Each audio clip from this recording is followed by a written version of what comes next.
Hello viewers, welcome to your Resartech journey. আজকের আমাদের এই ভিডিওতে আমি আপনাদেরকে বাংলা আবাস যোজনার যে নতুন লিস্ট, সেই লিস্ট আপনারা কিভাবে দেখবেন সেটা দেখাবো।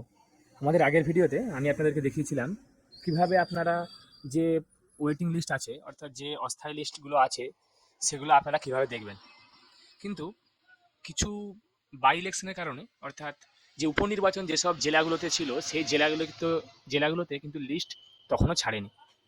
গতকাল 6 ডিসেম্বর সেই লিস্ট কিন্তু সেই সব জেলাগুলিতে তাদের ওয়েবসাইটে আপলোড হয়ে গেছে যেগুলোতে উপনির্বাচন ছিল।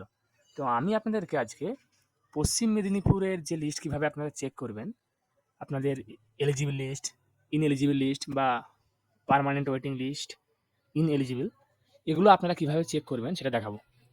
তাহলে চলুন শুরু করা যাক।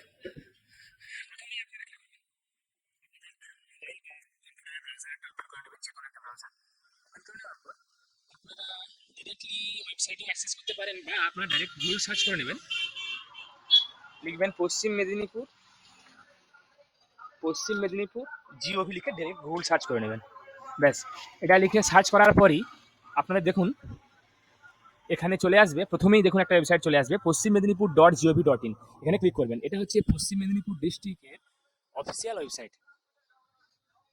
তো এরপরে দেখুন আপনাদের এখানে অনেকগুলো অপশান পেয়ে যাবেন এখানে।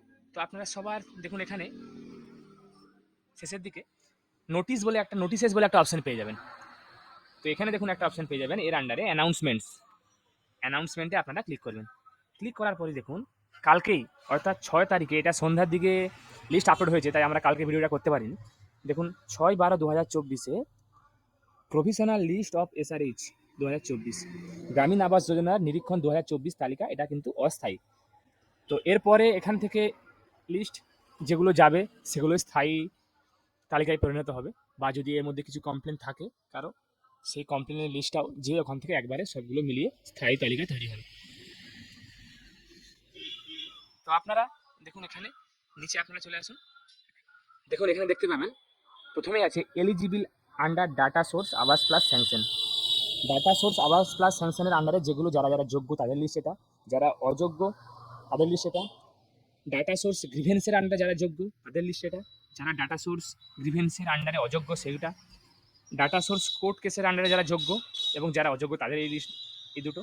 তারপরে আবাস প্লাসের যে PWL অর্থাৎ পার্মানেন্ট ওয়েটিং লিস্ট, তার আন্ডারে যারা ইনএলিজিবল মানে যারা অযোগ্য তাদের লিস্ট এটা। তবে এটার এখনও PWL এর কিন্তু পার্মানেন্ট ওয়েটিং লিস্ট যোগ্যদের কিন্তু এখনও দেওয়া হয়নি। তারপরে এটা দুটো হচ্ছে র্যামেল ফ্লাড এফেক্টেড এলিজিবল এবং ইনএলিজিবল লিস্ট। তো ধরুন আপনারা এটা চেক করবেন এলিজিবল আন্ডার ডেটা সোর্স আবাস প্লাস স্যাংশন, এই লিস্টটা চেক করবেন আপনারা। তো এখানে ক্লিক করবেন, ক্লিক করার পর দেখুন আপনার একটা অন্য একটা সাইটে রিডাইরেক্ট হয়ে যাবে। এখানে ওকে ক্লিক করবেন, ক্লিক করার পর একটা ড্রাইভের একটা ওয়েবসাইটে রিডাইরেক্ট হয়ে যাবে। তো এখান থেকে আপনারা ডিরেক্টলি ডাউনলোড অপশান ডাউনলোড করে নেবেন। দেখুন এখানে এটা ডাউনলোড আপনারা এটা করে নেবেন। আমরা এটা আপনাদেরকে ডিরেক্টলি এখান থেকে ডাউনলোড করে দেখাবো। তো সেম পদ্ধতিতে আপনারা বাকিগুলো এখান থেকে ডাউনলোড করে নিতে পারবেন, যে যে লিস্টগুলো আছে। এবং আপনারা যদি চান নোটিশটা এখান থেকে ডাউনলোড করে নিতে পারবেন।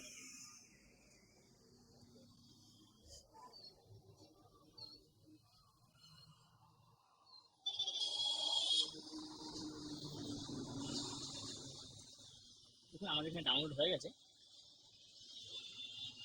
এই হচ্ছে লিস্ট। আপনারা এখান থেকে আপনাদের টোটাল জিনিস, সব টোটাল নামগুলো আপনাদের ব্লক, গ্রাম পঞ্চায়েত বা ভিলেজ অনুযায়ী এখান থেকে সার্চ করে দেখে নিতে পারবেন। আপনাদের রেফারেন্স আইডি সেটাও দেওয়া আছে এখানে, নেম, ফাদার বা husband name, name as per Aadhaar, name as per bank account, সমস্ত কিছু এখানে দেওয়া আছে। আপনারা এখান থেকে চেক করে নিতে পারবেন।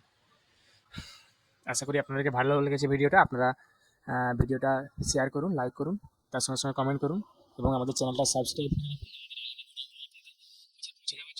তার সঙ্গে সঙ্গে আপনারা বেল বাটনটা প্রেস করুন, যাতে করে আমাদের দ্বারা আপলোড করা সমস্ত ভিডিওগুলো আপনার কাছে সবার আগে পৌঁছে যায়। ধন্যবাদ। আমি আপনাদের কাছে আবারও একটা নতুন কন্টেন্ট, নতুন টপিক নিয়ে হাজির হব। ধন্যবাদ।